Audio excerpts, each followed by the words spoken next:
Twongeye turagarutse ku bakunzi bacu ba Blessed Family, turi imbere yanyu muri aka kanya. Twongeye turaje kuko tumaze iminsi itari mikeya tutari kumwe kubera yuko twagize ibibazo hano byinshi muri Kenya. Mwagiye mubyumva mubikurikirana, ibibazo bidasobanutse kubera yuko nuko ibintu byagenze, bituma abantu bahuga muri ibyo byose kuko biba byafekta uburyo bumwe cyangwa ubundi imirimo dukorera buri munsi.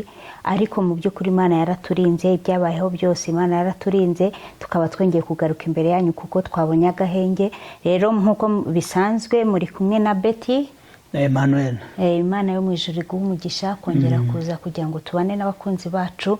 Rero mbere yuko dutangira ikiganiro cy'uyu munsi, reka dusenge Imana kugira ngo dutangire. Data wa twese uri mu ijuru, turakunezerewe yuko wabanye natwe muri ibi bihe bitambutse. Byari ibihe bitoroshye ariko wabanye natwe kandi waraturinze. Warinze abakunzi bacu aho bari hose hirya no hino hatandukanye ku isi. Rero turagushimiye yuko wongeye kwemera ko tugaruka hano hantu kugira ngo twongere tugire ibyo tuganira, kandi tugusaba kugira ngo duhe umwuka wera kugira ngo atuyobore muri ibi biganiro. Ibyo byose tubyambaje yuko ugiye kubidukorera mu izina ry'Umwami wacu Yesu Kristo, amen. Amen. Rero turongeye turagarutse, twari tumaze iminsi twarabuze. Nkuko wari ubivuze hano aho turi, wavuze ngo ni ibintu bidasobanutse ariko ni imyigaragambyo wenda abantu batazi byaberaga, kuko twebwe ntabwo tumenyereye ibintu nk'ibi ngibi byo kwivumbagatanya ukuntu. Ariko tumaze kubimenyera, imyaka tubaye aha turabimenyereye, wenda kereka abataba muri iki gihugu. Imyigaragambyo iraba, ariko turashima Imana ko aho twari turi ntabwo byatugezeho. Nubwo bitararangira mu nzira neza, ariko hari icyizere cy'uko ibintu bishobora kugenda neza. Yego. Dukomeze dusengere n'iki gihugu kugira ngo kigire amahoro n'umutekano. Cyane rwose. Yego. Rero abakunzi bacu ni ukuri turongeye tugarutse ku kiganiro cyacu cy'umuryango. Uyu munsi turi umuryango, ikiganiro cya 6. Ubushize twari twarebye ku bintu, ku nama 10 abantu bagiye gukora ubukwe. Twabagiriye inama z'ibintu bagomba kwitaho no kurebera hamwe kugeza bakoze urugo, bashinze urugo. Uyu munsi rero tuje ku kindi kiganiro rero iyo abantu bamaze kubana mu mwaka wa mbere, mbega ni ibiki uburyo bagomba kubaho, uburyo bagomba kubana. Urumva umugore n'umugabo rero baba bahuye, batangiye urugo. Umuntu umwe abavuye hirya undi avuye hino, ugasanga urugo bararutangiye. Mu by'ukuri ni abantu batareranwe, ni abantu batabanye igihe kinini, ariko bagiye gutangira kongera kubana nk'umugabo n'umugore mu rugo. Ese ni ibiki bahura nabyo? Ese inama twabagira ni izihe kugira ngo bamaze kubana? Twebwe mu myaka 15 turagiye kukabakaba 16. Ni ibiki experience abantu bagenda bahura nayo? Rero nkuko mubimenyereye, tuba dufite ijambo ry'umunsi, ariko uyu munsi turashaka, kuko ijambo dukeneye ni iryo kuza gushyigikira rirebana n'iki kiganiro tugiye gukora. Turasaba kugira ngo utugezeho iryo jambo, ariko uhita ukomerezaho, duhita dukomerezaho n'ikiganiro twateguye uyu munsi wa none. Urakoze cyane. Turashimira abakunzi bacu kuko badukunda kandi bagakurikira ibiganiro by'umuryango. Twagiye tubona birebwa cyane kurusha n'ibindi biganiro dukora. So bivuga rero ko hari abantu bifasha, kandi turashima Imana niba hari abantu babireba bakumva hari icyo byabafasha. Nkuko babivuze, ubushize twarebaga cyane bya mbere yo gushinga urugo, turi gufasha abantu b'abasore n'inkumi.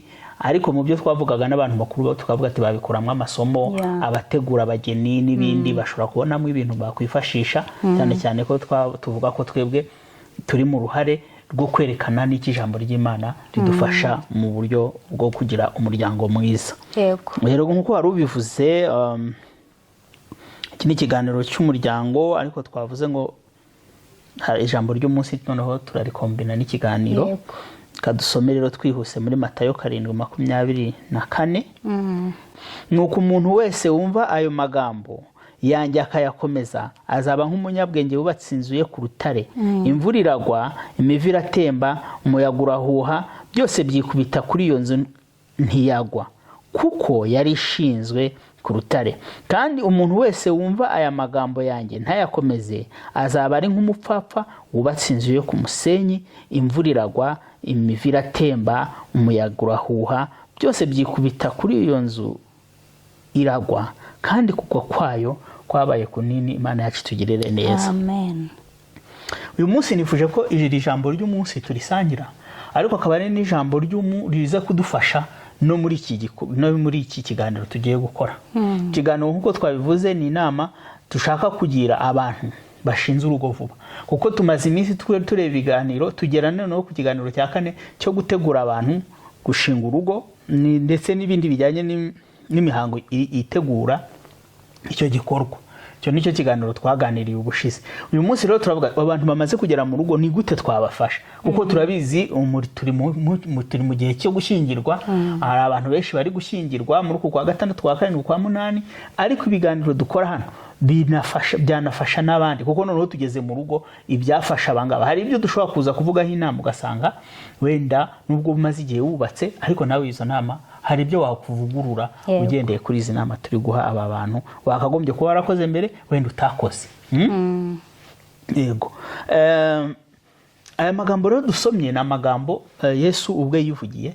Ni ijambo yivugiye amaze abwiye abantu, ababwirije, abahaye uburyo bw'imigendere n'uburyo babaho. Rero arababwira ati, rero umuntu wese wumva amagambo yanjye, wenda icyo gihe yari afite ikibwiriza abaha, ariko navuga nti umuntu wumva ijambo ry'Imana uko riri nk'uko turifite muri iki gitabo gitagatifu cyacu, cyangwa se muri Bibiliya yera, akayakurikiza, ngo azaba nk'umunyabwenge. Aha rero aratubwira abantu babiri, aratubwira umunyabwenge, akatubwira n'umupfapfa. Nibi bintu turimo byo gushinga urugo ni ukugira ngo turebe neza, tugire amakenga. Igihe uri gutangira ikintu, burya niho ho kugitekerezaho cyane. Niho ho kugira umwanya ukavuga uti bimeze biti, ukagira ibitekerezo byinshi, ukibaza cyane, ugatekereza. Aba bantu babiri bose bari bagiye gukora igikorwa gisa naho ari kimwe. Bari bagiye kubaka, ariko batandukanywa n'uburyo biteguye iki gikorwa, cyangwa se uburyo bakinjiyemo. Umwe aravuga ati, ngewe ndashaka inzu, ashyiraho ibitekerezo, aravuga ati, inzu kandi nshaka ni nziza y'igihe kirekire, ndashaka inzu imeze neza, ikomeye, izaramba. Nicyo cyatumye agira ate, we yaragiye yubaka ku rutare. Ku rutare kuhubaka ntabwo ari ibintu byoroshye. Ku rutare uhurirayo n'ibibazo byinshi, ni akazi kenshi, bisaba niba ari uburyo, niba ari amafaranga, niba ari ugukora cyane, niba ari ugutekereza. Ibyo byose bisaba ko ugira icyo ukora gifite imbaraga, kubyitegura neza kugira ngo ubashe kubaka inzu yawe ku rutare. Ariko undi we yaragiye aragenda aravuga ati, ibintu byanyorohera, yikorera ibimworoheye. Uzi ko mu musenyi buryo ushobora no gucukuza fondasiyo y'intoki. Umusenyi ushobora kugenda uwegezayo n'intoki, ukazarinda ukora na metero zingahe uri ku musenyi, metero zose wakora. Ariko ubwo butaka ntabwo wabashije kwitonda, ntabwo ubasha gutekereza ingaruka z'ejo hazaza. No gushinga urugo rero Desemba, tugomba gushinga urugo, ariko tugomba gutekereza fondasiyo yarwo ni iyi. Ruzubaka kuri indi, ruzakomera, ni ayahe mapiriye, ni ayahe mafondasiyo turi kubicukurira kugeza he kugira ngo rugire ifatiro rifatika. Ariko muri makeya, ntavuze amagambo menshi, Yesu yaravuze ngo ni igebuye rikomeza imfuruka. Yego. Kandi niwe rutare twubakaho. Mu by'ukuri umuryango number 1 wubatse kuri Yesu, waba wubatse ku rutare ukomeye, waba uri kuri fondasiyo. Ni ukuvuga ngo bajya bavuga ati, hagati yawe umugore n'umugabo ntagire ikindi kiba muretse Imana. Niyo igomba kuba ibafatanya, ikabahuza. ntagire ikindi kintu cyongera kubitambikamo. Rero ahangaha icyo nshaka kuvuga, bantu turi gushinga umuryango, icyo tureba ni iki, ni ukureba ngo ese uyu muryango turi kubakira ku ijambo ry'Imana. Bajya batwigisha, abantu barabategura, bagira Imana bagahura n'abapasiteri, abapadiri n'iki, barabigisha inyigisho zigiye zitandukanye, bakababwira umugore uko uzitwara, uzaganduka, mugabo ukunda umugore wawe. Izo ni inyigisho abantu bose bigira, ariko se turaziparatika. Turasobanukirwa urukundo umugabo akunda umugore n'urumeze rute? Kuganduka ni iki? Ibyo rero numara kumenya iki inyigisho zikwigisha, ukazishyira no mu bikorwa, kuko amagambo yanjye akayakomeza ntabwo ari ugukomeza gusa, ni ukuyashyira mu bwonko, ariko ni no kugera gute, no kuyashyira mu bikorwa. Nitwumva iki ijambo ry'Imana ritubwira kukuntu abantu bagomba kubana bagakundana. Twasomye ijambo rishyigikira urukundo, ngo urukundo ntirwirarira, rugira neza, ntirukomanwa, nta shyari, ibintu nk'ibyo. Iyo usoma neza umuntu ukunda ukamwinjiza muri iryo jambo, ukabana nawe mu ijambo, muzubakira ku ijambo, urugo ruzakomera. Ibintu byose dukora, fondasiyo y'ibintu byose, tugize Imana, fondasiyo ni ya bizinesi y'uwo muryango, ikubakira ku ijambo, igategurwa, abantu bakayitaho, bakayitekerezaho, ntibibe ibintu byo guhubuka.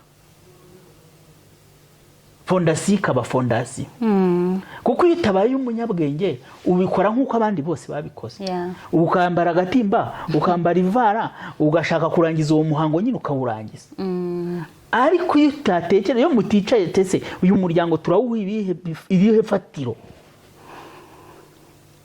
aho ngaho rero niho bavuze ngo iby'umupfapfa byagenze gute, ngo byarahenutse, kandi kugwa kwabyo byari kunini cyane. Hari igihe abantu bajya bibaza batese urugo ko twumvise rwasenyutse ari urw'umupasiteri, ese ko twumvise rwasenyutse ari urw'umukozi w'Imana, yari umuhanuzi, yari ibiki? Urumva? Ariko mu by'ukuri tugiye kureba, twasanga harimo ikibazo mu fondasiyo. Yego, twasanga harimo ikibazo kuri fondasiyo. Kuko fondasiyo y'ingenzi ni Yesu Kristo. Kuko Yesu Kristo azabaha ubwenge butuma mugira mute, mukurikiza n'ijambo rye. Niba mushaka kumushyira hagati, mugasengana, mugakora ibishoboka, mukaba hamwe, mugasoma ijambo, mukabana, mukumvikana, mugashyiramo urukundo nk'uko bisabwa, umugore ukaganduka nk'uko bisabwa, umugabo ugakunda nk'uko bisabwa. Ntabwo ari buriya, ntabwo ari ibyo ubusa ko Imana yabwiye umugore ngo kuganduka. Buriya harimo akantu ko kuba robereye, wenda simbizi, wenda Imana yabonye avuga ati ni byiza wowe kuganduka. Mugabo wenda nawe urukundo rwawe rushobora kugenda ruba rukeya ko nkubona, yerekana urukundo. Kandi reka nkubwire, iyo umuntu yagandutse uramukunda, iyo umuntu yagukunze uraganduka. Siko bimeze?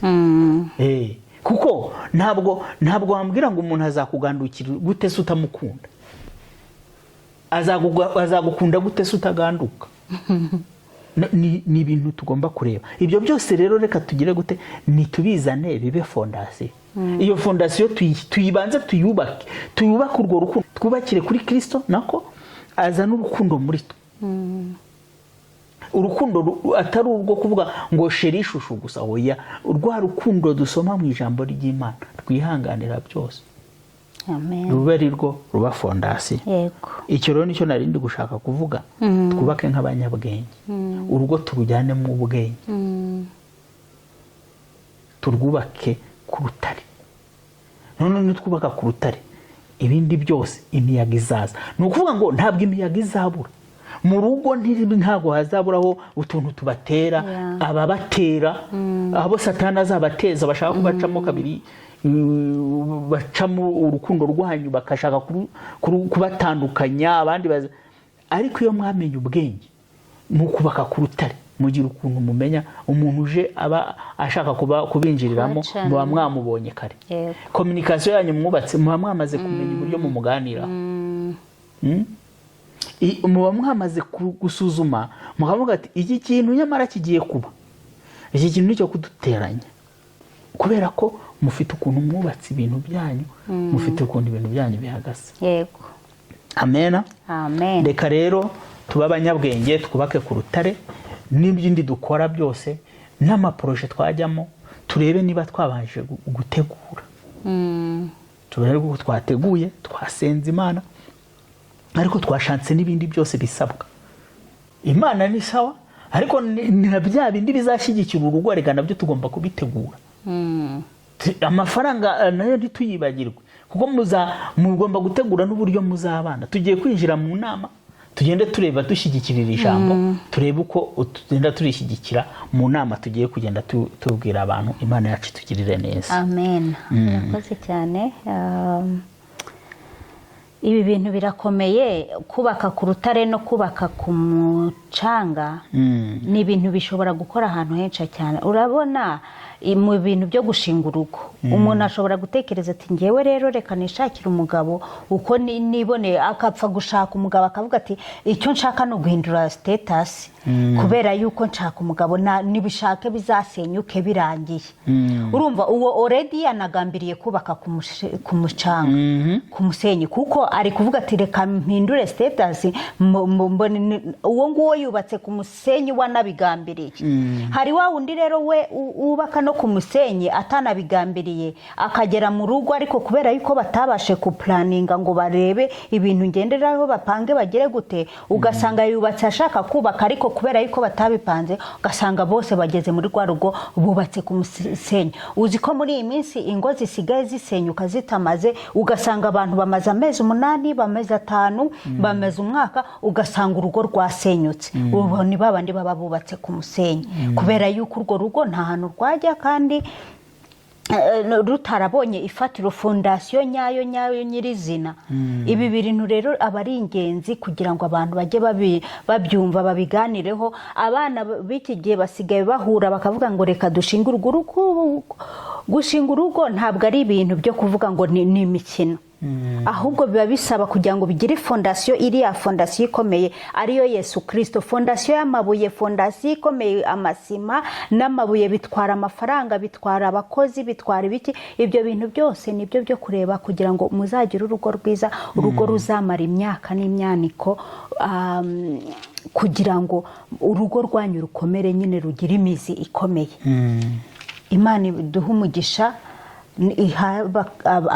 dukurikira umugisha, kugira ngo twese tugire umugisha uturuka kuri Yesu Kristo, ari we fatiro y'ibintu byose, kubera yuko niwe nzira, niwe rutare, niwe kubakaho. Nk'uko bivuze neza, tumwubatseho ibintu byose biba bikomeye, ibintu byakomeye, kandi atari no kwishushanya. Hari n'ababikora bakishushanya ngo bafite urufatira rwo Yesu. Abantu bimwe bagahurura bakavuga ati reka tujye gure, umukobwa akaba yakwishushanya ngo arakijijwe, bajya kumushaka ugasanga ariko ari no kubeshya. Ariko Imana igirira abantu bayo neza kugira ngo bashinge urugo rwubakwe rukomere, rushingiye kuri Yesu Kristo. Rero izo nama 10 tugiye kureba, reka tuzirebe twihuse, ntituba dushaka kubatindira, turabize ko mwanya muri iki gihe ari amafaranga. Yego, reka dutambuke twihuta. Ikintu cya mbere rero, inama ya mbere, mu nama abantu bagomba kujya muri uko gushinga urugo, muri fondasiyo yabo. Inama abantu tubaha nuko ubuzima bw'abashakanye burya ni ikintu gikomeye kirenze ukwezi kwa buki. Impamvu tuvuga mu kwezi kwa buki ni iki? Bishobora kuba ukwezi kwa buki cyangwa bikaba igihe kirekire, ariko icyo bita honeymoon. Ndashaka kufokasinga kuri kino gihe abantu babana bagishyushye, bakishyuhiranye. Iminsi ya mbere ishyushye niyo navuga muri uko kwezi nyine kwa buki. Ahandi wa muntu wari umufitiye mbese ni nk'iki urukumbuzi rwo kumubana nawe, aho niba uri umusore rwo kumubonaho ari nawe uvuga uti nzagenda mu gituza cy'uriya musore ryari rwose ntuzi. Undi nawe akavuga ati bizagenda gute ngo uyu mukobwa mubone ari iwanjye, mbyuke murebe iruhande rwanjye. Urumva mugifite navuga ngo iki se, n'ubushyuhe n'urukundo rugurumana. Hari igihe rero abantu bashobora kwibwira bati ubuzima ni kuno buzaguma byaka bishyushye bigira gute. Noneho byazagira igihe habamo akantu k'ubukonje, akababara, akumva ni nkaho abaye disappointed, cyangwa se ukuntu mwari mutangiye mwumva muryoshye mujya aha mufatanya urunana, ukajya kumva umudamu arasamye, umuntu atangiye kwiruka mu gitondo, ibindi bikurikiyeho simbivuze, abakuru barabizi. Ubwo ukajya kumva umuntu arakubwira ati nta kintu ushaka kurya, meze nabi, ndi gutitira, ndahifite imbeho, ugatwikira, aho ugatangira kujya muri gahunda zo gutwikira, kujya kwa muganga. Umuntu nta minsi ngaho irashira, ugasanga nta n'ukwezi kunabaye, umunyenga waruje, ariko uhise wikupa. N'urugero nari mvuze, hari ni umugisha wo kuba abantu bahise basama, kuko hari n'abamara igihe batabibonye kandi atari uko babyanze. Ariko namwe iyo bijemo gutyo, hari ukuntu bita bibamera nk'aho bigeze, biba disturbing, mbese nk'ibibahungabanyije ukuntu, bibakuye mu buki nyine. Nkuko umuntu yari ari gukoza agatoki mu buki, bagahita bagukoza nko mu rusenda, bagukuye amata ku munwa w'ofete. Ofete, ikintu twashaka kuvuga ni iki, ni uko ibintu ntabwo bizaguma kuryo kubuki nyine uko wari ubitangiye ukwezi kwa buki. Ugomba kumenya ko ubuzima bwa mariage n'ubuzima bw'isi ni gutya, birazamuka biramanuka, birazamuka biramanuka. Nibyo twashaka kuvuga. Okay, nuvuga ngo ubuzima bw'abashakanye burenze ukwezi kwa buki. Ni ukuvuga ibyo ntimubyumvishe, ntuzagende niba utangiye urugo, niba wamaze gushinga urugo, niwe expecting yuko iyo minsi murimo abantu baza kubasura, muri guseka, muri gufata urugendo, muri kujya gusura abantu, muri kugira gute, ejo mu gitondo umugeni yatahanye bigihari, mukoroga amata mu kuzuzamo isukari buyiko butandatu, abantu baba bakina bishoboye. Urumva ibyo bintu rero bishobora kubaho mukamara nk'ibyumweru bitatu, cyumweru cya kane umugore agatangira akajya abyuka yirukankira muri dushe, ukayoberwa ibintu bibaye. Hari n'igihe ushobora gusanga na bya bindi byo kubaka nyine, gutegura ibintu byakomeye, ugasanga ni bya bindi umugeni yatahanye byashira, abantu bagatangira kureba amaso, kuko nabyo ntimwabipanze neza, ntimwapanze uburyo ibintu bizagenda, hagupanga nyine imipango, cyagiye mugiye kubana ya mipango yo ibintu bizagenda. Ntimumarire amafaranga mu bukwe, ahubwo mutekereze na nyuma yabo. Ugasanga rero byabaye ukwezi muriye bya bintu bihita bijya down. Icyo ngicyo rero ibyo mubye mubitekereza yuko urugo ruratangiye, ibintu bishobora kuba byahindukamo ukuntu. Ubwo ni ubuzima, ntabwo ari ubwo kwezi kwa buki, ntabwo ari ibyo bintu bimeze neza gusa, ni ubuzima, birazamuka biramanuka. Ikintu cya kabiri ni ukuba wakwemera mugenzi wawe uko ari. Ntabwo of course washakanye n'umuntu uri marayika, araje ugiye gutangira kubona umuntu mu buryo butandukanye. Natangiye ndi kubivuga nti umuntu umwe aba yaravuye hariya, undi yaravuye ahangaha, mukaza mugahura. Mu by'ukuri hariho ibintu bigiye bitandukana mugomba ku expectinga yuko bigomba kubaho. Ni ukuvuga ngo ibyo ngibyo wabikomataho iki wowe? Birumvikana, umuntu nyine ubu wabivuze neza, ntabwo ubanye na marayika nyine. Urabona ko mutari abana hari utuntu utaruzi neza. Hari n'ukuntu umuntu ubu ngubu njya mbona abakobwa mushobora guhura yishyizeho bya bintu, hari abana makeup, utaramubona mu gitondo utaramubona mu gitondo abyutse ngo umenye ukuntu ameze. Uyu muntu wanjye buri munsi mwarajyaga muhura yashyizeho makeup, ukajya kumubona none mwararaye mu gitondo ugasanga yahindutse, ukajya ukumirwa, ugasanga hari nk'ahantu wenda yahoraga hashyiraho za makeup, amana hano honda hari inkovu nk'iyanjye, ugasanga iyo nkovu ntiwari uyizi. So umenya rero ko umuntu utangiye kumumenya neza.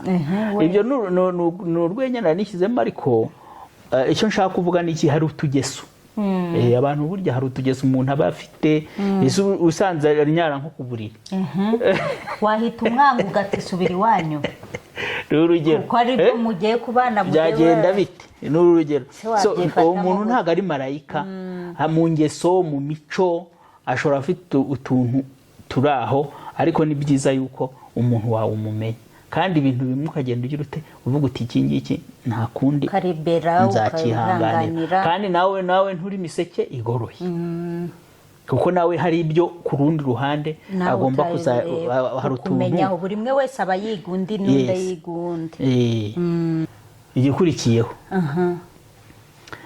mu buzima abantu bagiye kubana bagomba gufata kandi n'abandi bari kubana nabo tugomba kwiga tukamenya ni uko kubabarira ni urufunguzo rw'umunezero muri ibyo byose bikurikiye icyo kintu cya kabiri twari tuvuze yuko umuntu mugiye kubana ugiye kumumenya neza n'ibyo byose ushobora gusanga harimo utuntu tw'utugeso nk'uko tubivuze nyine muri utwo tuntu tw'utugeso ufite ariko hakabamo ikintu cya gatatu ugomba kumenya wamaze gushinga urugo ni uko ugomba kugira ya ndangagaciro yo kubabarira kugira ngo urugo rwawe ruzakomeze rufite umunezero mu igihe icyo ari cyo cyose kubera yuko niba udafite kubabarira muri wowe bizagorana cyane kugira ngo mwubake urugo rukomeye rero icyo kintu cyo kuvuga ngo kubabarira imbabazi ni ikintu cy'urufunguzo cyo kugira ngo muzubake urugo rwanyu rukomere kandi mubeho mu gihe cy'umunezero kuko umuntu agukoshereje ukavuga I'm sorry mbabarira nagize gutya ukemera bugufuka gasaba imbabazi ni ukuri kandi no kuzitanga ibyo ni ibintu bizabafasha mu rugo rwanyu kugira ngo urugo rwanyu rubashe kurama no gutera imbere. Reka twibutse abantu ijambo ry'Imana rero mu Befeso ibice 4 umurongo wa 32 ngo mugirirane neza mugirirane imbabazi mubabarirane ibyaha nk'uko Imana yabababariye muri Kristo.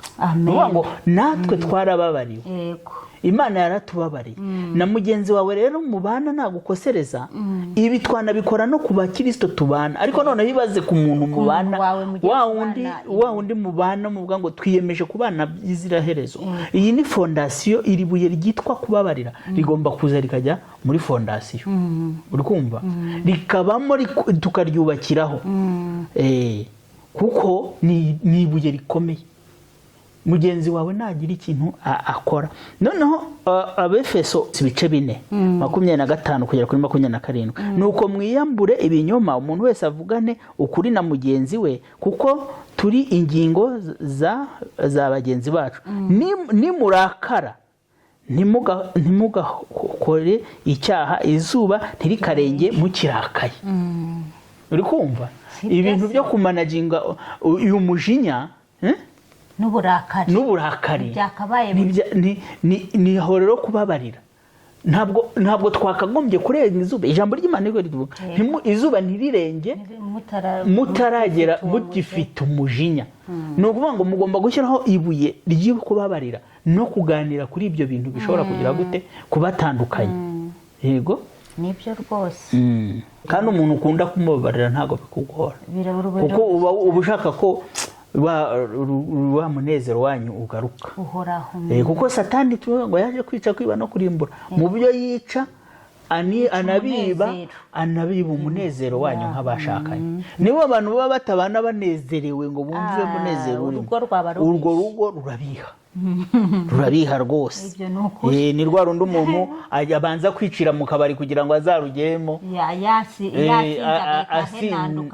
agahita aryama agasanga n'abandi basinziriye arazinduka ashakisha wajya utanywa inzoga nawe aravuga ati akazi kabaye kenshi nta naka afite agaguma asoma ibintu bidashira kuri interinete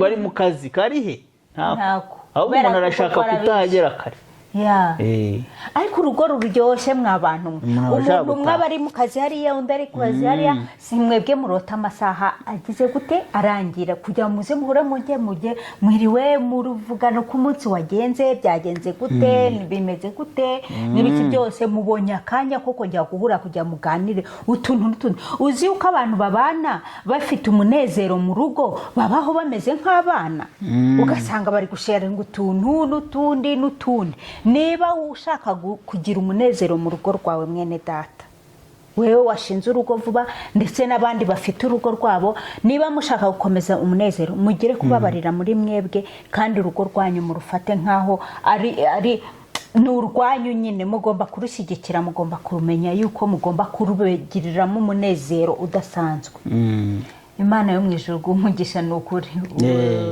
ibyo byose rero reka tujye ku kintu cya kane ikintu cya kane nacyo ni ikintu gikomeye cyane gutangira kuganira ku mabanga y'abashakanye ahangaha dushobora kuvuga ngo kuganira ku mabanga y'abashakanye abantu benshi bahita bikanga ubundi iyo abantu bavuze ngo kuganira ku mabanga y'abashakanye ariko mu by'ukuri ni ingenzi abantu babiri mu rugo mwashinze urugo mwarabyemeye mugiye kubana ariko mugomba no kugira umwanya mukaganira kuri ibi bintu ku mabanga y'abashakanye ko ni naryo ry'urugo hari ukuyarangura wa mugani w'abarundi niba ariko abantu bavuga ngo kurangura amabanga y'abashakanye cyangwa n'abanyarwanda babikoresha ntabwo mbizi ntabwo ndizi iyo gahunda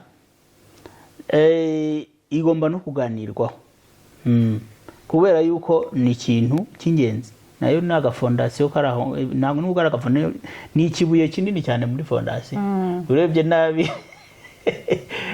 umuyaga umwe waza wabita ubihuhura ukabitwara so icyo ashaka kuvuga rero abantu bagomba kuganira ku gikorwa cyo gutunganya neza amabanga y'abashakanye abantu bagomba kugira igihe bakaganira bakamenya ese mugenzi wanjye ibi bintu bimeze gute ese ari kugera ku byishimo akeneye ese yabigeraho ate kuko twavukiye mu miryango batubwira yuko ibi bintu ari ibishitani kubiganiraho ari ibishitani ufite isoni ugasanga umuntu afite isoni ndetse wenda wasanga nk'abagabo wenda abagabo nitwe duteye n'intambwe yo kubivuga abagore ukabona ko mbese bamubwiye ko ari ibishitani ni ibishitani ariko ni ukuvuga ngo nta bintu by'ibishitani ku bantu bashakanye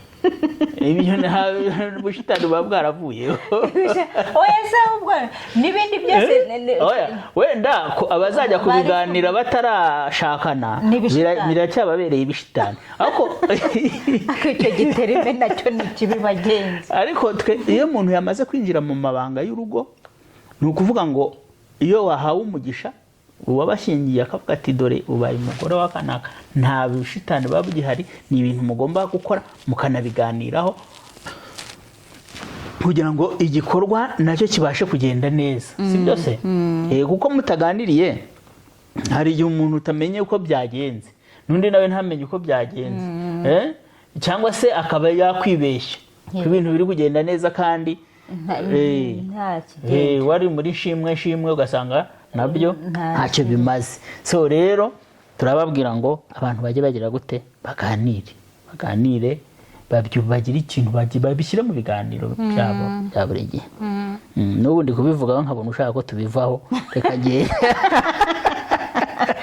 urabona mu myaka ingahe yose kuko hoya none uri kubwira abantu nyine abantu bakiri bashasha abona ukuri mutabigira urwenya biba biteye isoni ariko rero mugomba izo soni zigomba gushira mukabiganira ko nibyo bintu by'ingenzi bizamara ikibazo cyaricyo cyose cyavuka hagati muri mwe yego rero ikindi kintu tugiye kuganiraho cya gatanu mu by'ukuri abantu bicaye muri bya bindi bya fondasiyo nabwo twavugaga abantu bagomba kugira gushyiraho intego z'urugo rwanyu muzagenderaho mukagenda kandi mugerageza gukora kureba ko koko byagiye bigerwaho burya n'igihugu kiba gifite za constitution kiba gifite ibintu kigenderaho ari igihugu kuko ntabwo wajya mu gihugu uvuge ni nayo mpamvu igihugu runaka gitandukana n'ikindi niyo mpamvu ushobora no kubona urugo runaka rutandukanye n'urundi rugo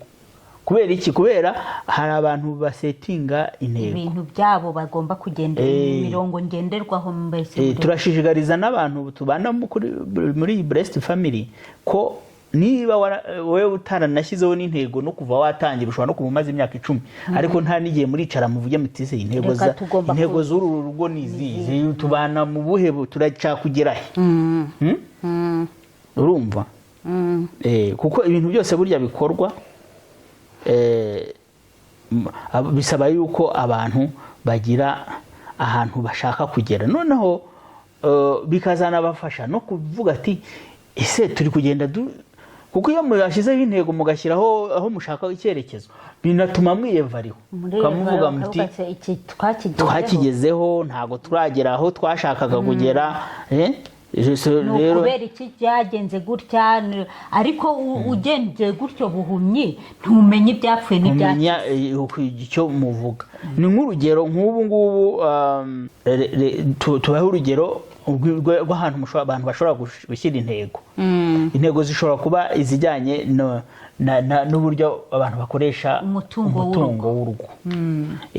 Ese tuzizigama gute? Ukumva? Niba mufite ahantu mukura amafaranga, ni hehe tukura amafaranga hehe? Se urugo rwacu turakomeza iby'ubucuruzi, wenda se wasanze umuntu acuruza ntase murakora akazi mwamuzaho mukura amafaranga ya buri gihe. Ese amafaranga tubona mu buryo bw'umutungo tuzayakoresha dute?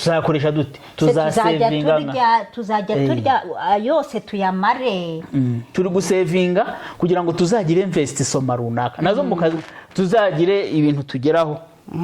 Ishoramari bw'investisoma kugira tuvuye mu Kinyarwanda, wari abantu badukurikira enda n'izindi mituvangavanga, kandi nayo nkunda kuvuga Ikinyarwanda cyane sinzi. Ishoramari tuzakora rimeze rite? Ni tuzakuraho amafaranga? Se tuzaguza, tuzabigenza, se tuzitangira twizigame tugere ku ruhe rwego tuzatangire gushora imari mu biki? Cyangwa se tuzakora iyihe mishinga? Wibuka ko twavugaga nk'ubu tubana turi gutekereza ibintu byo kubaka, urumva twavuga ati tuzareba uburyo tubona uburyo twakubaka tukagira aho tuba. Urumva ni intego turiho turashyiraho, tukihatayimu tukavuga ati byibura mu myaka 5 tubana tuzabe twatangiye kubona uburyo bwo kubona aho tuba. Ariko byaranatwihutiye kugira ngo uko twebwe twabitekerezaga byarihuse. Abantu muri ubwo buryo amafaranga yanyu muzayajera muti? Ese tuzajerera hamwe amafaranga? Hari abantu bajerera hamwe amafaranga yabo, hari abantu buri muntu ku giti cye. Wenda ibijyanye no kujera umutungo tuzongeraho ibintu twazanarambura mu buryo buri imbere mu biganiro bindi, tukagenda tubirambura ibyo tuvuga hano, kuko aha turi kugenda duha abantu uburyo bwo kubaka fondasiyo, ariko turashaka kureba uburyo twazabirambura. Indi goal, indi intego mu bijyanye na communication ni ikintu cy'ingenzi mu rugo, cyica urugo cyangwa kikarukiza. Nuvuga ngo naho ni ahantu ho gushyira intego. Muri communication yacu turakora dute? Turateganya iki? Se turateganya ibiganiro bihoraho? Nshobora kwiha intego yo kuvuga ati nk'umugabo n'umugore tugomba kujya ahantu hiherereye buri kwezi tukaganira, tukareba ibyo tugezeho mu kwezi, cyangwa se mu mezi 3, cyangwa se tuzatujyaho mu mezi 6, bitewe mugomba gushaka uburyo mugira ibiganiro bihoraho, mukagira umwanya wo mujya gutekereza, munatekereza no kuri za ntego zose n'ibindi n'ibyo muri kunyuramo, mukamenya uburyo mupanga, sibyo? Muri communication mugomba no kumenya uburyo muzajya muganira ibintu. Ni gute tuzaduganira ibintu bitagenda? Ese niba haba twabonyemo ikibazo ntabwo kugikemurira aho ngaho mu rugo se, cyangwa se muzajya tuzasohoka gatoya tuganira hano, muzaba mu cyumba cyanyu mubiganireho, muherere muganire. Mugomba kugira uburyo mukemura impaka. Muri izo ntego mugomba kuba mwarashyizemo uburyo intego zanyu zigomba kubageza ku buryo mukemura impaka. Izo ntego kandi zigomba no kubageza ku kintu cyitwa uburyo mushaka umwanya mugenda muhana umwanya mwiza, quality time, atari cyagiye twavuze cyo kuvuga ngo cy'umwanya uhoraho ya na quality time yo kugira ngo ubane n'umuntu umwumve, utega amatwi, ujye ugira igihe umuhe muganire, utari wa muntu uza gusa winjira ugenda. Uzi ko communication muri iki gihe ari ingume mu rugo, mu ngo nyinshi usigaye usanga abantu bari gukomunika na telefone. Basanga umuntu yicaye hano undi yicaye hariya, icyo bavugana ni telefone.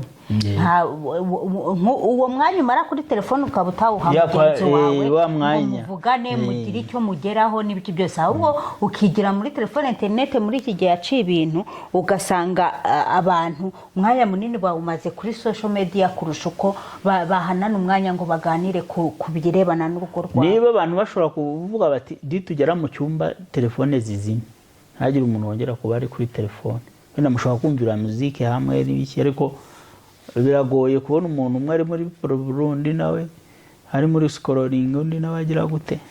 Ntago bisho muri iki gihe nyine muri communication no kureba uburyo tujera technology de communication ni ibintu by'ingenzi. Communication nacyo ni ikintu dushaka kuzavuga tukakirambura, ko nacyo ni Kigali, ariko tugomba no kugira intego mu bijyanye n'ubuzima. Ugomba kumenya umuntu mu buzima bw'umuntu intego afite nizihe. Ndavuga ubuzima physique, ubuzima bw'umuntu. Hari nk'umuntu waba ufite intego yo kuvuga ati ngewe ndi umukobwa ndashaka kuzamaintain ukungana, fitness. Nkanjye washatse umugabo ufite ibiro 50, ukavuga uti 100 ubu ngubu. Urumva hari umuntu uba ufite intego ze z'ubuzima, avuga ati ibintu byanjye nshaka kugenda gutya, nkora gutya, cyangwa se ukaba afite nk'ibibazo by'ubuzima, mukagira intego z'uburyo uzabimufasha. Wenda tuvuge umuntu umwe ararwaye indwara zidakira, ese mugenzi wawe azagufasha gute? Ibyo byose nuko mugomba kubipanga. Ubu ngubu hariho abantu basigaye barwara za diabete, bakagira hypertension, ibintu nk'ibyo, harimo za HIV. Abo bantu ese iyo mugiye kubana nabyo, iyo mwatangiye kubana mukaba mubizi ibyo ngibyo, nabyo ni ngombwa ko mubiganiraho, mukamenya intego, uburyo mufashanya mu buzima, kandi ubuzima bwanyu bukarushaho kugenda neza kandi bukanaryoha.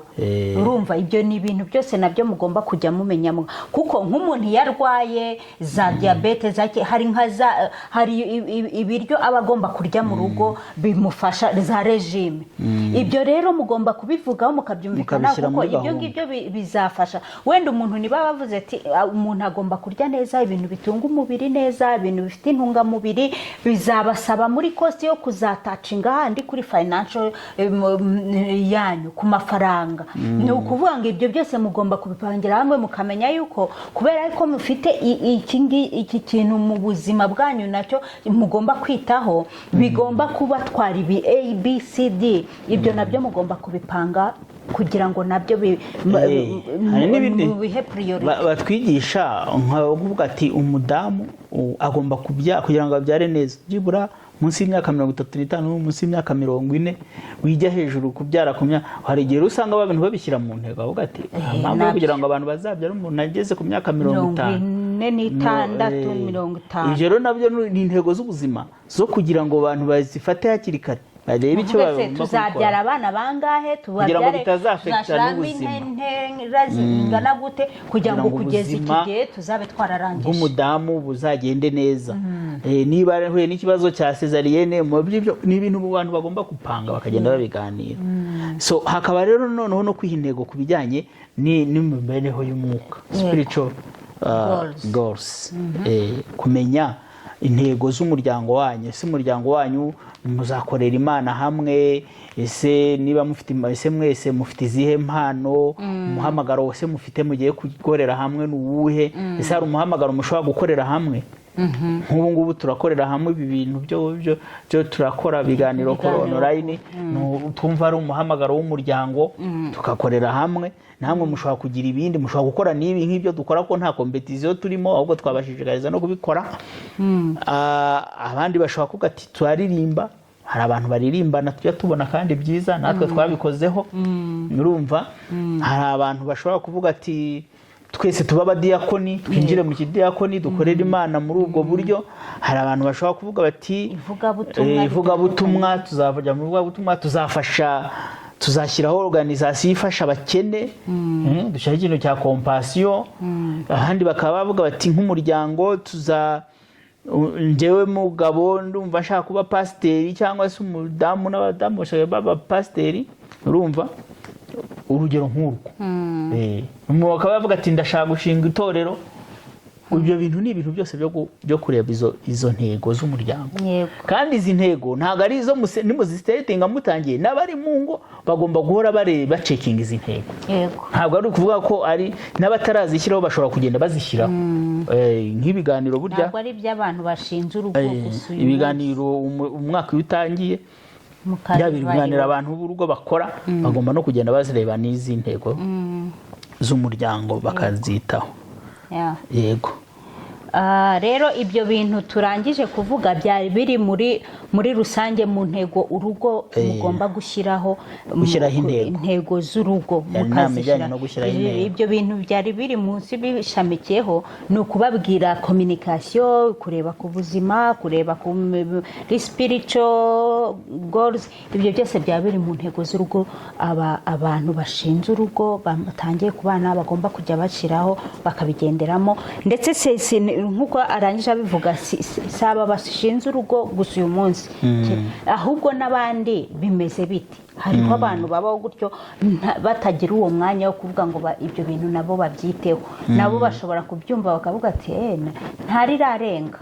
Namwe mushobora kongera kuvuga muti reka tubishireho koko kandi byashoboka. Ikintu cya gatandatu ni ukuganira ku bintu witeze ku muryango mushya. Expectations mu rurimi rw'icyongereza. Ni biki? Urumva muri bashyashya hari ibintu uba witeze kubona bidasanzwe. Niteze ko urugo ruzaba umunezero. Hari abantu bavuga ati nagiye ntegeye kubaka urugo rw'umunezero ariko ahubwo mfite agahinda. Kandi muri iyi minsi kuri social media bireze mu by'ukuri, ugasanga umuntu na mukanya nari kubyumva niba ari kuri Zaburi nshya, umuntu ari kuvuga ati jewe rwose ati nta nubwo naryohewe, ati umuntu yakunze umukozi kundusha, umukozi wo mu rugo. Urumva nyine expectation ni ibiki waje ushaka, ni ibiki waje uzi ko umuryango. Nk'ubu niba naraje ngewe nko gushinga urugo ni nk'urugero, numva nshaka urugo rw'amahoro, numva nshaka ahantu ngomba gutuza, ibyo ngomba kubiganira nawe ukabimenya. Nk'ubu mu minsi ya mbere tubona dushinga urugo narakubwiye ni yewe umugore nifuza ni umugore uzagasimbura abantu b'igitsina gore bose ntabonye, nta mama nabonye, nta mushiki wanjye mfite. So uwo mugore agomba kuza mama wabonye ntawe wigeze ubona? Namubonye si imyaka ubwo yari ishize ko ari myinshi. Yaratashye arigendera hashize imyaka myinshi, harimo gapu ndende y'imyaka twabanye, hashize imyaka ishobora kuba ari 10. So rero urumva harimo gapu yo kubura abantu b'igitsina gore nka mama, mushiki wanjye. Ahubwo nti umudamu waza akakuvura agasiba icyo cyuho akambera nk'umubyeyi, nyine nanjye nkumva meze nk'umuntu ufite umuntu. None se nyuma y'imyaka 15 bimeze bite? Wasangiza abakunzi bacu ko bimeze? None se no kuvuga ngo so ni byiza. Yewe expectation zanjye numva narazigezeho, nta kibazo mfite, nta complain. Ubwo nagira uko wagira ngo aba blessed family ubanteza, ariko nta kibazo kirimo. Si ukuba guteza ifo kuvugisha ukuri ukaba ni ukuri, ni uko nyine kumeze, kandi nabo barabibona bitameze gutyo nyine. Ubuse twaba twicaranye turiho turaseka tuganira. Uzi ko hari abantu bicarana bakaseka hano barangiza nyuma ya kamera bagahita bakubitana ingumi. Ngo hari abantu usura bagashyira hasi ibyo barwanishaga. Bakabishyira hasi bakaza bagaseka. Ariko still urabibona, ntabwo mwabihisha igihe kinini. biranga bikavamo tu. Imana ishimwe rero yuko hari ukuntu umeze neza, nanjye ndabyishimira kuko nanjye nta kintu dukomplayininga vrema. Imana yacu yagize neza kandi turabyifuriza n'abakunzi bacu tutanga izi nama kugira ngo abantu bazashinga ingo zabo, reka tubabwire ngo muzagire umugisha mu rugo rwanyu kuko urugo rwiza ni ukuri rugereranywa n'ijuru ritoya. Ikintu cya karindwi ni ukuganira ku mpinduka zishobora kuba, ngira ngo ni ibintu twanakomeje wumva twaganiraga ku bindi bintu twavuze, ntabwo tubitindaho. Hari impinduka nyinshi zishobora kuba. Yego, impinduka harimo urugero twatanze nk'urugero rw'impinduka z'ubuzima umuntu ashobora guhita asama, ariko cyane cyane impinduka hano dushaka kuvuga ni imyitwarire cyane cyane, kuko nk'ubu ngubu ushobora kuba hari nk'umuntu ushobora guhaguruka gutya akaba aragiye. Hari umudamu tweye kuganira ari kumbwira ati ngiye ikintu cyangoye ni ukubwira umugabo aho ngiye, ati ngiye navuye muri kaminuza nabaga n'abana n'abandi bakobwa aho nari ncumbitse, ngiye mfata agakapu kanye nkigendera, nkazahamagara iwacu niba mvuye hano akambwira ati nava hano ngiye nka Kisumu, niba ari nk'akaraka mfite nkazahamagara iwacu ati nageze Kisumu mfite y'akaraka, ari nabo tubana nkazabahamagara yenda nanageze. Ati rero byarangoye kumva ko umugabo ngomba kumubwira ahantu ngiye. Urumva ni umugore none bibaza abagabo rero bo batamenyereye no kuvuga nawe, noneho ukajya umuntu akubaza ngo watinze he urihe kumva. Rero kuganira kuri izo mpinduka kuko izo ni impinduka zijya zibaho ku muntu akubaza basore nk'ubu uri umusore ushobora no kugenda ukarya aho ubonye wahaga ukaza ukiryamira, ariko ubu ngubu iri fofera atansiyo wa mugabo we ugenda ukarya ukaza umugore ugasanga yaguteguriye amafunguro hariya ntuyarye ukajya kuryama, aho ngaho bizaguteza hariya ahantu bazaguha ibyo kurya ubabwira uti rwose I'm very sorry ndatashe mu rugo, cyangwa se ukoremo dukeya usigaze aho ugomba gusangira n'umudamu wawe. Kwa turi kuganira ibintu bisekeje, uzi uko umuntu ushobora no kuba ubaribanaga unirarana umuntu yakugerekaho ukuguru ukagera umuntu yashobora kungerekaho ukuguru nkumva gufite toni, nkumva kuraremereye kubita nkajyanaho, ariko iyo ugeze aho bakugushyizeho ukakwegezayo ukaza kuvuga impamvu uri kwegezayo ukuguru. Aho ngaho uhita wumva koroshye niba ko arapima noneho kuroroha ukumva nyine ukaregeza. Mbere ushobora kumva byongeye kukugora ariko ukagenda umenyera buhoro buhoro ukumva yuko nyine kugomba kukugerekwaho nyine ntagundi, cyangwa se umuntu ugona. Cyangwa umuntu ugona abantu bakunda no gukina udusene nk'utwo ngutwo umuntu yaba ari kugoma, ugashaka ibintu ugashaka nk'urutambaro ugaseseka mu kanwa kugira ngo izo ni impinduka. Burya abantu bashobora kugira ngo ni utuntu duto ariko ni ibintu byafekta imibanire y'abantu. Iyo abantu bagomba kubiganiraho batarabimenyera, akamenya ati je ibintu ntabyo nari menyereye, n'undi akamubwira ati ibintu wenda ni ukubyihanganira tusa. Ikintu cya munani, ikintu cya munani rero kiravuga ngo menya kuba ari wowe ufata iya mbere mu kubuza umuryango n'inshuti kubinjirira mu buzima. Ndabona umuryango wawe n'inshuti zawe kuziza kwinjira mu buzima bwanyu. Ni ukuvuga ngo urugo ni urw'umugabo n'umugore, abandi nyuma ntabwo baza kuza kubinjiramo ngo aribo baza gutangira kuba baza bakambwira ati wowe ugomba kubaka urugo gutya, cyangwa se wowe ugomba ati kubita umugore kubera yuko umugore udakubiswe buriya ntabwo, cyangwa se ugasanga barashaka kwinjira mu buryo mufata imyanzuro, ugasanga bari kubafatira imyanzuro y'ibyo mvuga. Ugomba rero kumenya ukuntu abantu bawe inshuti zawe zitinjira mu buzima, zigira ahantu zigira limitasiyo. Ni aho n'ubwo umuntu muvukana ariko ntabwo agomba kwinjira mu buzima bwawe bw'urugo rwawe. Ugomba kugira ukuntu ugira kuko iyo utabikoze neza bishobora kugusenya. Kandi abantu iyo utabashyiriyeho ukishingirwa ngo bashyirireho limite, ukazashaka kuzishyiraho nyuma ntabwo bizakunda, bazavuga ko utari umuntu mwiza, ariko nubasha kubabuza kwinjira mu buzima bwanyu bw'umuryango wanyu bakagira aho bagarukira, niba baba n'ababyeyi bawe bakaba bafite limite batagomba kurenza kugira ngo batavogera ubuzima bwanyu. Rega n'ubuzima bwanyu niyo Imana yavuze ngo muzasiga abantu, muzasiga so na nyoko mugende mu bandi. Ntabwo so na nyoko nibagaruka mu rugo rwanyu ntabwo bizakunda, kandi mugomba kubasiga. Yego, mugomba kubasiga. Bashiki bawe, barumuna bawe, basaza bawe nibagaruka mu rugo rwawe baza kuruvuyanga ntabwo ruzabaho. Ugomba rero wowe, kubera ko abantu burya abiwanyu niba ubasha kujera buri muntu ku ruhande rwe ashobora kujera abantu biwabo, akabambwira ati no mwiza kunsenya, mwiza nibi, mwiza nibi. Ibyo nibyo rwose. Inama ya 9 ni ingenzi. Inama ya 9 nabwo tugomba gutekereza ibintu tugomba gukorera hamwe kugira ngo tunezerwe. Nk'ibiki?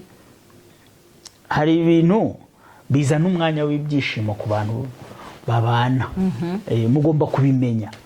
Tuvuge nk'ubu dushobora kuba ibintu dushobora gukorera hamwe bikadushimisha. Ibyo bijyanye n'ikintu cya 10 mugomba kudiscussinga kuri hobbies, ibintu umuntu atuma nyine urugo rubaho mutabaho muri ikintu cya 10 cyo kuvuga ngo wenda hobbies ni ibintu abantu bajyamo bibatwarira umwanya cyangwa bibashimisha. Kuko ushobora gusanga aho icya 10 n'icya 8 bitandukaniye, dushobora kudahuza hobbies. Icya 9 n'icya 10, icya 9 n'icya 10 mushobora kudahuza hobbies. Ushobora kuba umugabo akunda umupira n'urugero, uri kumva icyo gihe nuko biganiraho umupira ukamenya ko ibikombe by'isi niba ari iki, niba ari umuntu ubikunda ukamenya yuko iyo time niba ushobora kuyimuharira ukayimuha. Hari umugodamu ushobora kuba yikundira amaseri, ariko nawe akamenya mukanaganira ese seri uzazireba mpaka umuntu ajye kuryama agusije wicaye, n'urugero nk'urwo ngurwo. None niba mubana muri babiri akaba muri seri ukajya kuryama akaza kuryama aho saa 8, iyo ntago ariko izo hobbies ni ukuziganira kuko nazo zishobora gusenyera umuntu. N'umugabo aragiye usigaye muri seri, umugore agiye kuryama usigaye mu mupira. Ibyo ni ibintu byo kudiskitaho. Yego, kuko bigomba gutanga n'umwanya kugira ngo hari igihe bisenyerega, hari abantu byasenya. None urebye wa mugani filime kugeza saa 9 z'ijoro uragiye kuryama ku muntu n'imbeho n'ibiki byose, cyangwa se wowe urebye umupira kugeza mu gitondo nguje kuryama kugeza mu gitondo, ugasanga igikombe cy'isi kizamara ukwezi, ukamara ukwezi udataha mu rugo. Hari abavuga ati nzabirebera mu kabari, akaba mu kabari umupira ukazarinda ukwezi kurangira, kandi we ruba saa 8 kugera zangana. So ni ibintu byo kureba uburyo hobbies, ibyo bintu bishimamo cyane, mukabiganiraho ku buryo bitazabasenya neza, mukabipanga ku buryo mwese bitazabangamira. Icyo ni ikintu cya 10. Ariko icya 9 twavuga mushake noneho n'ibintu mukorera mwembi hamwe bibanezereza. Ufite ni nko ushobora kuvuga ngo shopping, mujye gushopingira hamwe. Nk'abantu bashobora kunezerwa no kujya guhaha bakajyana hamwe. Hari abantu bashobora kujya tuvuga ati tugende dusohoke tujya ahantu, tujye gusura ahantu nyaburanga, tuzatembere muri iki gihugu. Bikaba ari ibintu mukorera hamwe bikabashimisha, mukabona umwanya wo guseka, mukagira ibintu mubona byo bibarangaza, kandi mukabikorera hamwe mukanezererwa hamwe. Urumva, mushobora kuba rero munahuje hobbies noneho. Yego, biba biryoshye, noneho bizatuma mugira ibintu muzahuriraho bikabafasha. Bya bindi twavuga muhuza, wenda umugore akunda umupira n'umugabo akunda umupira, icyo gihe bizaba biryoshye kuba muzaba muri hamwe n'ubundi mukabikurikirana. Kandi dushishikariza abantu kuko hari igihe twajyaga tuvuga umuntu ashobora guharira undi n'undi agaharira undi. Ushobora kuba utakundaga umupira yawukunda, ukaba wagenda mukabirebera hamwe mwembi, umwe agaharira undi n'undi agaharira undi, mukanabireba. Hari n'igihe ushaka umuntu hari n'ibiryo udakunda kandi ukazabirya vraiment. Nkanjye ngewe sinajyaga ndya imboga no kuziteka rwose, no kuzihaha sinazihaha, ariko ubu ngubu nsigaye nzijya kurusha n'abantanze kuzimenya. kubera iki? Kubera ko uzikunda cyane, ariko nageze aho mbona yuko nta kundi nyine ugiye buryasaza zimira nzima, niko abantu baciye umugani kera, ariko buriya byari ukuri. Buriya umuntu agenda nyine agerageza kwiyadapta ku bintu bishyashya asanze mugenzi we afite, kandi ukashaka kubikora mu buryo buri pozitifu, apana negatifu, kuko negativite yasenya ibintu byanyu. Siko bimeze rwose. Ibyo uvuze ni ukuri. Twari turi kujya inama ku bintu abantu bashobora kwitaho bagicinga urugo, ariko izi nama ntabwo ziraba bashinze urugo gusa. Mu gihe cya vuba n'abantu bamaze kumaramo igihe bashobora kuba hari ibyo batatekerezaho ko byabagirira umumaro, bagatangira kuvuga bati burya burya birashoboka ko hari ibintu natwe twatekereza tuzadukorera hamwe kugira ngo bidushimishe turi hamwe, bizana umunezero, dukora utu tuntu. Erega burya mushobora no kugenda mukajyana, si ngombwa ngo ibi by'ubukire n'iki, mushobora no kuvuga muti tuzajyana gukora utu tuntu tworoheje. Urugero rwa hafi, ibintu byoroheje, Abanyakenya ukuntu bakunda gukora ibintu.